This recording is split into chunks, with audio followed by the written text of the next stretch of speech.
Hello दोस्तों, नमस्कार। एक बार फिर स्वागत करते हैं आपका हमारे इस सेशन में। आज के लेक्चर में हम डिस्कस करेंगे हमारा जनरल साइंस का पार्ट 3। इसमें भी बहुत सारे इंपॉर्टेंट क्वेश्चन हैं जो आपके आने वाले एग्जाम में हेल्प करेंगे। देखते हैं जी आज का पहला क्वेश्चन, ध्वनि प्रदूषण स्तर की इकाई क्या है? तो इसका आंसर हो जाएगा डेसिबल। अब देखिए, ध्वनि प्रदूषण स्तर की इकाई या ध्वनि की तीव्रता का मात्रा क्या इकाई पूछे तो इसका आंसर क्या हो जाएगा? डेसिबल हो जाएगा जी। ठीक है, अब देखिए डेसिबल से संबंधित कुछ महत्वपूर्ण पॉइंट जो कि एग्जामों में बार बार क्वेश्चन पूछे जाते हैं और बहुत ही इंपॉर्टेंट पॉइंट है। तो देखिए, पहला पॉइंट ये है कि डब्ल्यूएचओ ने बताया है कि किसी भी नगर के लिए, किसी भी शहर के लिए सुरक्षित ध्वनि की तीव्रता कितनी होनी चाहिए? 45 डेसिबल होनी चाहिए। ठीक है ना, मोस्ट इंपॉर्टेंट क्वेश्चन है, काफी एग्जामों में क्वेश्चन पूछा गया है कि किसी भी नगर या किसी भी शहर की सुरक्षित ध्वनि की तीव्रता कितनी होनी चाहिए, कितनी होती है? तो डब्ल्यूएचओ ने बताया है कितनी होनी चाहिए? 45 डेसिबल होनी चाहिए। ठीक है, और दूसरा पॉइंट हम देखेंगे तो दूसरा पॉइंट यह है कि 80 डेसिबल से अधिक, ठीक है ना, कोई भी ध्वनि की तीव्रता अगर 80 डेसिबल से अधिक है तो ये ध्वनि प्रदूषण के अंतर्गत माना जाता है। ठीक है ना, अगर एग्जाम में क्वेश्चन पूछा जाता है कि ध्वनि प्रदूषण के अंतर्गत कितनी डेसिबल की तीव्रता रखी गई है ध्वनि की, तो इसका आंसर क्या हो जाएगा? 80 हो जाएगा। ठीक है, ओके। तो और भी ऑप्शन को देख लेते हैं। दशमलव जो है जी, दशमलव आपका ये गणना करने वाले युक्त है। ठीक है, पीपीएम क्या है? मोस्ट इंपॉर्टेंट, ये भी काफी बार एग्जाम में पूछा गया है। तो पीपीएम ये आपके वायु प्रदूषण को मापा जाता है। वायु प्रदूषण को किसमें मापा जाता है? पीपीएम में मापा जाता है। ठीक है, एक बार फिर से हम डिस्कस कर लेंगे। तो आपका ध्वनि प्रदूषण है, ध्वनि की स्तर, ध्वनि की तीव्रता का मात्रक क्या हो जाएगा? डेसिबल हो जाएगा।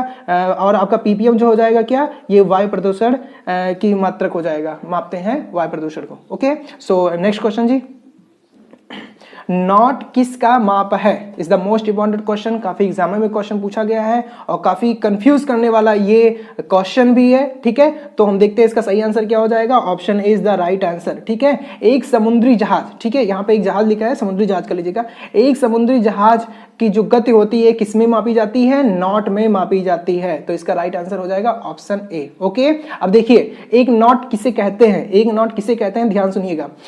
जब कोई जहाज 1 घंटे में, ठीक है, जब कोई जहाज 1 घंटे में 1 समुद्री मील की यात्रा तय करता है तो उसकी चाल को क्या कहते हैं? 1 नॉट कहते हैं। एक बार मैं रिपीट कर रहा हूं, जब कोई जहाज 1 घंटे में 1 समुद्री मील की यात्रा तय करता है तो उसकी चाल को क्या कहते हैं? 1 नॉट कहते हैं। ठीक है, तो समुद्री जहाज की गति किसमें मापा जाता है? नॉट में मापा जाता है। ठीक है, ओके। हाँ, एक कंफ्यूज करने वाला क्वेश्चन आ जाता है यहाँ पे, मतलब ऑप्शन दे देता है नॉटिकल मील। ठीक है, तो आप लोग कंफ्यूजन मत होइएगा, नॉटिकल मील और नॉट में कंफ्यूज मत होइएगा। नॉटिकल मील क्या होता है? तो नॉटिकल मील होता है आपका नौ संचालन का मात्रक होता है। ठीक है ना, क्या होता है? नौ संचालन का मात्रक होता है नॉटिकल मील। और 1 नॉटिकल मील बराबर कितने होते हैं? तो नोट कर लीजिएगा, 1 नॉटिकल मील बराबर आपके होते हैं 1.852 किलोमीटर। ठीक है, इसको नोट कर लीजिएगा, 1 नॉटिकल मील बराबर कितने के?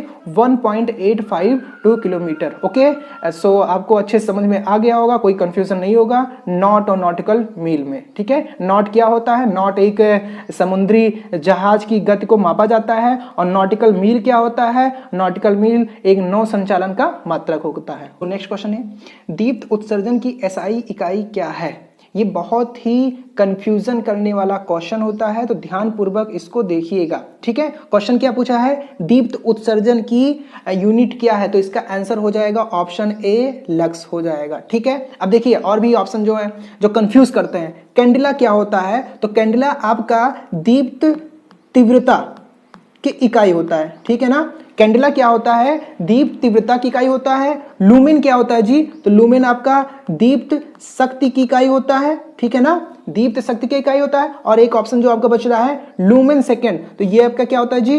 दीप्त ऊर्जा की इकाई होता है। ठीक है ना, तो ये बड़ा कंफ्यूजन करने वाला क्वेश्चन रहता है, तो ध्यान पूर्वक इसको देखिएगा। अगर दीप्त उत्सर्जन की इकाई पूछता है तो आपका लक्स हो जाएगा। अगर दीप्त तीव्रता की इकाई पूछता है तो कैंडिला, दीप्त शक्ति की लूमेन, और लूमेन सेकेंड किसकी इकाई होती है? दीप्त ऊर्जा की इकाई होती है। सो क्लियर हो गया होगा जी। ओके, सो नेक्स्ट क्वेश्चन जी, 1 किलोवाट घंटे के बराबर है। मोस्ट इंपॉर्टेंट क्वेश्चन, काफी एग्जामों में ये क्वेश्चन पूछा जाता है। 1 किलोवाट घंटा किसके बराबर होता है? तो आप देखिए, सबसे पहले 1 वाट होता क्या है? 1 वाट इक्वल है जूल प्रति सेकंड के, ठीक है ना।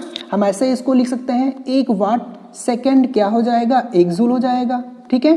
1 वाट सेकंड बराबर किसके, 1 जूल के, ठीक है। अब देखिए हमको क्वेश्चन क्या चाहिए था, 1 किलोवाट घंटा चाहिए था। यहाँ पे क्या है, 1 वाट सेकंड है, मतलब हमको वाट को किलोवाट में चेंज करना है और सेकंड को घंटे में चेंज करना है। ओके जी, तो देखिए अगर हम वाट को किलोवाट में चेंज करते हैं, देखिए 1 वाट सेकंड था, अगर वाट को हम किलोवाट में चेंज करते हैं तो 1000 से गुणा कर देते हैं जी, 1000 हो गया, 1000 से गुणा करेंगे। और सेकंड को अगर घंटे में हम लोग चेंज करते हैं तो देखिए 1 घंटे में कितने मिनट होते हैं, 60 मिनट होते हैं। 1 मिनट में कितने सेकंड होते हैं, 60 सेकंड होते हैं। तो आपका यहाँ पे अगर मल्टीप्लाई करेंगे, सॉल्व करेंगे तो आपका यहाँ पे निकल के आएगा 36 लाख, ठीक है। ओके जी, 36 लाख निकल के आ रहा है। अब देखिए 36 लाख को हम क्या लिख सकते हैं जी, 36 लाख को हम ऐसे लिख सकते हैं, 36 लाख को हम लिख सकते हैं जी 3.6 की पावर 10 की पावर 6, ठीक है। 3.6 मल्टीप्लाई 10 की पावर 6, 36 लाख को हम किस तरह लिख सकते हैं, एक तो ऐसा लिख सकते हैं, दूसरा ऐसा लिख सकते हैं 3.6 मल्टीप्लाई 10 की पावर 6। और हाँ आपको पता होगा 10 की पावर 6 को हम लोग क्या लिखते हैं, मेगा लिखते हैं, ठीक है ना। 10 की पावर 6 को हम लोग मेगा लिखते हैं, तो इसको हम ऐसा ही भी कह सकते हैं 3.6 मेगा। और आपको पता है इसका मात्रा किस में माना जाता है, जूल में। तो आपका ऑप्शन क्या हो जाएगा, option A is the right answer. 1 kilowatt घंटा किसके बराबर होता है, 3.6 मेगा जूल के बराबर होता है, ठीक है। तो शायद आप लोगों को बिल्कुल समझ में आ गया होगा। सबसे पहले हम क्या करते हैं, वाट को किलोवाट में चेंज करते हैं, सेकंड को घंटे में चेंज करते हैं। उसके बाद हम देखिए, अब हाँ समझिए, अगर ऑप्शन में ये नहीं होता, ये होता तब भी सही रहता।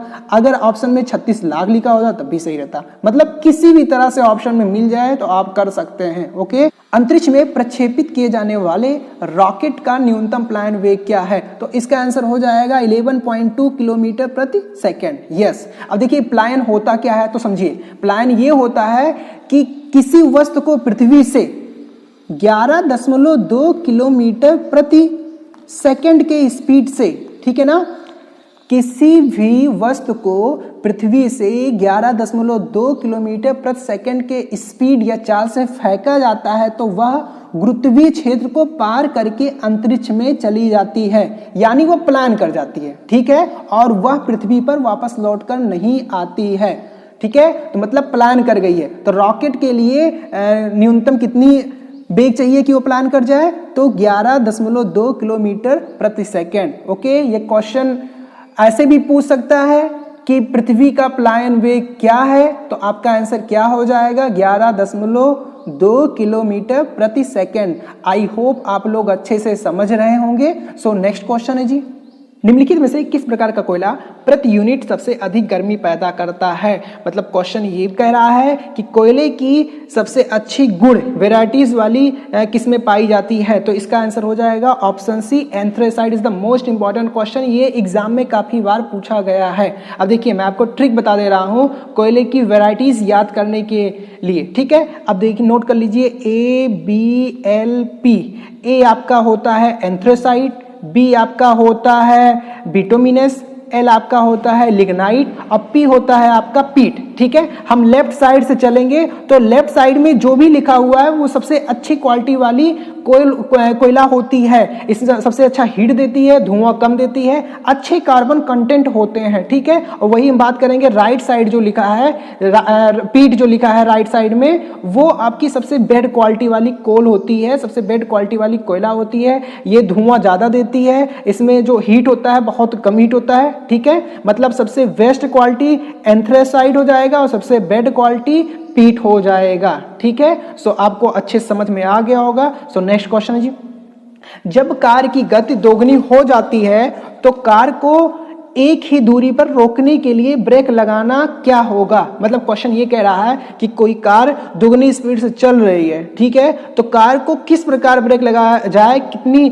बार ब्रेक लगाया जाए कि कार रुक जाए, ठीक है। अब देखिए इस क्वेश्चन को समझिए, जब कार गति कर रही है तो उसमें कौन सी ऊर्जा निकल रही है, काइनेटिक एनर्जी निकल रही है, मतलब कि गतिज ऊर्जा निकल रही है। अब आपको अच्छे से पता होगा कि किसी भी कार को रोकने के लिए, फटाफट रोकने के लिए, फास्ट रोकने के लिए एनर्जी देनी होगी, ठीक है। तो वो कौन सी एनर्जी निकल रही है? काइनेटिक एनर्जी, बोले तो गतिज ऊर्जा निकल रही है। अब आपको अच्छे से पता होगा कि काइनेटिक एनर्जी इक्वल क्या होता है? 1/2 mv² होता है, ठीक है। और जैसा कि क्वेश्चन में बोला है कि कार की जो गति है, जो वेग है, वो 2 गुना मतलब चल रही है, 2 गुना हो जाती है। मतलब आपका जो v है ये कितना हो जा रही है? 2 गुना हो जा रही है। तो आपका v जब 2 गुना हो जा रही है मतलब v² क्या हो जाएगा? हम इस फार्मूला से ही निकाल रहे हैं, आप लोग देखिएगा अच्छे से। ये आपका जो v है 2 गुना हो जा रहा है, तो इसका स्क्वायर कर देंगे तो क्या हो जाएगा? 4 हो जाएगा, मतलब 4 टाइम, ठीक है। इसका आंसर क्या हो जाएगा? 4 बार हो जाएगा, 4 बार। मतलब कि किसी भी कार को अगर 4 बार लगातार फटाफट रोका जाए तो वो कार तुरंत रुक जाएगी। ओके, सो नेक्स्ट क्वेश्चन है जी, निम्नलिखित में से कौन सी मूल मात्रा है? Is the most important question.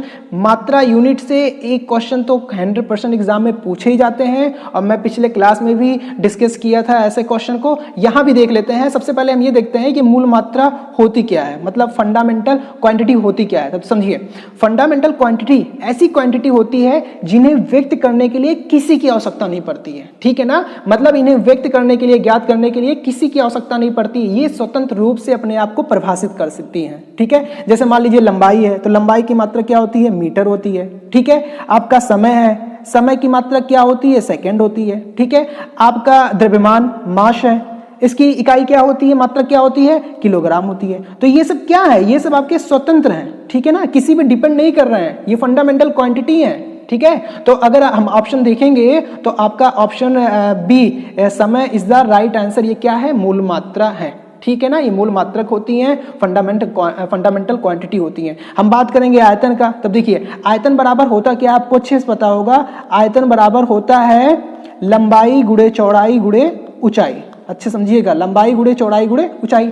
लंबाई को किस में मापते हैं? मीटर में। चौड़ाई किस में मापते हैं? मीटर में। ऊंचाई किस में मापते हैं? मीटर में। मतलब आयतन को हमको ज्ञात करना होगा तो क्या हो जाएगा? मीटर क्यूब हो जाएगा, ठीक है। अब समझिए, मीटर क्यूब आ रहा है, मतलब यहाँ पे एक आपका फंडामेंटल क्वांटिटी है, यहाँ पे दूसरा, यहाँ पे तीसरा। मतलब ये आयतन जो है फंडामेंटल क्वांटिटी से मिलकर बन रही है, ठीक है ना। मतलब ये क्या है? ये व्युत्पन्न मात्रक है, मूल मात्रकों से मिलकर बन रही है। जो भी मात्रक मूल मात्रकों से मिलकर बनते हैं उन्हें क्या कहा जाते हैं? व्युत्पन्न मात्रक कहे जाते हैं, ठीक है। तो यहाँ पे आपका जो मूल मात्रक था ऑप्शन बी, समय था मूल मात्रक। ओके, सो नेक्स्ट क्वेश्चन है जी। नेक्स्ट क्वेश्चन है आपका क्यूरी। क्यूरी एक इकाई है, is the most important question. ये काफी एग्जामों में ये भी पूछा जाता है। तो क्यूरी आपकी जो इकाई होती है ये रेडियोधर्मिता, मतलब रेडियो एक्टिविटी की इकाई होती है। अच्छा, रेडियो एक्टिविटी की खोज किसने की थी? तो इसको 3 लोगों ने खोज की थी, बट एग्जाम में जो है एक ही नाम ज्यादा बार आता है। मतलब आपको सबसे ज्यादा नाम यही देखने को मिला होगा रेडियोधर्मिता की खोज में, रेडियो एक्टिविटी की, हेनरी बेक्यूरेल, ठीक है, हेनरी बेक्यूरेल। ये नाम आपको एग्जामों में काफी बार देखने को मिलता होगा कि रेडियोधर्मिता की खोज किसने की है। लेकिन इनके साथ 2 लोग और थे। कौन थे? दूसरे थे आपके मैडम क्यूरी, और एक तीसरे आपके पियरे क्यूरी, ठीक है ना। मतलब रेडियोधर्मिता, रेडियो एक्टिविटी की खोज 3 लोगों ने मिलकर की थी, लेकिन आपके एग्जाम में जो नाम देखने को मिलते हैं ये हेनरी बेक्यूरेल ही आते हैं, ठीक है। अच्छा जी, ये आपका रेडियो एक्टिविटी या रेडियोधर्मिता होता क्या है? तब देखिए, आप इस इमेज में देख रहे होंगे कि एक ये आपका क्या है? ये एक सब्सटेंस है, पदार्थ है। ये पदार्थ जो है, ये आपका पदार्थ अलग अलग टुकड़ों में विभाजित हो रहा है, मतलब कि टूट रहा है। और किस में टूट रहा है? यहाँ पे देख रहे हैं तो अल्फा, यहाँ पे देख रहे हैं तो बीटा, यहाँ पे देख रहे हैं तो गामा। ये 3 किरणों में टूट के निकल रहा है, ठीक है। मतलब हम कह सकते हैं जब कोई सब्सटेंस, जब कोई पदार्थ, ठीक है, अलग अलग किरणों में या अल्फा बीटा गामा किरणों में, ठीक है, विभाजित होती हैं, निकलती हैं, तो क्या कहलाती हैं? ये सब्सटेंस होता क्या है? तो यही हमारा रेडियो एक्टिविटी या रेडियो धर्मिता होता है, ठीक है। रेडियो धर्मिता कहा जाता है। मतलब जब भी किसी पदार्थ से टूटकर अल्फा बीटा गामा किरणों में निकलती है तो उसे क्या कहा जाता है? रेडियो एक्टिविटी कहा जाता है, रेडियो धर्मिता कहा जाता है। शायद आपको अच्छे समझ में आ गया होगा। सो नेक्स्ट क्वेश्चन जी। वैक्यूम पंप का आविष्कार किसने किया था? ये भी इंपॉर्टेंट क्वेश्चन है। तो इसका आंसर हो जाएगी ऑप्शन ए, ऑटो वान। ठीक है ना, इसका ऑप्शन हो जाएगा ऑप्शन ए, ऑटो वान। ठीक है, इन्होंने किसकी खोज की थी? वैक्यूम पंप की। अच्छा, और ऑप्शन देख लेते हैं। ये आपका जो के ल्यून लिखा है, उन्होंने पेपर की खोज की थी। जो आप जिसमें लिख रहे होंगे उस पेपर की खोज किसने की थी? के लून ने की थी। अच्छा, एक और है मेलिटा वेंट्स, इन्होंने कॉफी फिल्टर की खोज की थी। कॉफी फिल्टर की खोज की थी। अब ये कॉफी फिल्टर है क्या? तो जिसमें हम लोग कॉफी फिल्टर करके पीते हैं। ठीक है ना, मतलब कॉफी को फिल्टर करने वाली जो मशीन है जिसको हम फिल्टर कर कर कॉफी पीते हैं, उसकी खोज किसने की थी? मेलिटा वेंट्स ने की थी। ओके, तो आपको शायद क्लियर हो गया होगा।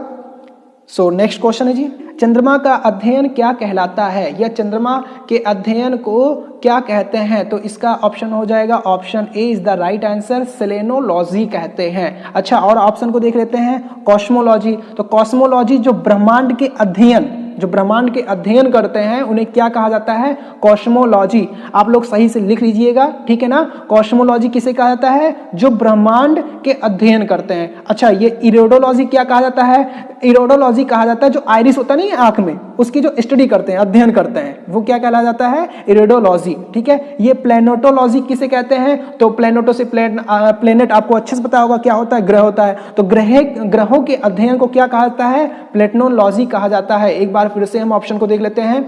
चंद्रमा के अध्ययन को क्या कहा जाता है? तो आपका ये सेलेनोलॉजी होता है। और ब्रह्मांड के अध्ययन को कॉस्मोलॉजी, आइरिस के जो आंख में होती है उसके अध्ययन को क्या कहता है? इरेडोलॉजी। और आपका जो प्लेटोलॉजी है ये ग्रहों के अध्ययन को कहते हैं। ठीक है ना, मतलब प्लैनेट के स्टडी को कहते हैं। सो क्लियर हो गया होगा जी। नेक्स्ट क्वेश्चन है, समान द्रव्यमान के दो पत्थरों को समान वेग से लंबवत रूप से फेंका जाता है, निम्नलिखित में से क्या होगा? आपके पास चार ऑप्शन है। अब देखिए, पहले ये समझिए कह क्या रहा है, इस क्वेश्चन को अच्छे से समझिए। इस क्वेश्चन को अच्छे समझिए, ये क्या कह रहा है? ये कह रहा है कि असमान द्रव्यमान के दो पत्थर हैं जो कि असमान द्रव्यमान के हैं, उसको किसी वेग से, समान वेग से, मतलब कि जो दोनों फेंक रहे हैं उसकी जो वेग है, आरंभिक वेग, वो बिल्कुल समान है, लंबवत रूप से फेंक रहे हैं। तो क्या होगा? ये आपके पास चार ऑप्शन है। आप समझिए होता क्या है, जब गुरुत्व द्वारा लगाया गया त्वरण, ठीक है ना, गिरने वाली वस्तु के द्रव्यमान पर निर्भर नहीं करता है। मतलब कि कोई भी त्वरण है जो गुरुत्व द्वारा लगाया जा रहा है वो वस्तु के द्रव्यमान पर निर्भर नहीं करता है, मतलब इसके द्रव्यमान पर कोई निर्भर नहीं करता है। ठीक है, जब दोनों का आरंभिक वेग समान है, जैसे कि देखिए वेग क्या है? समान है।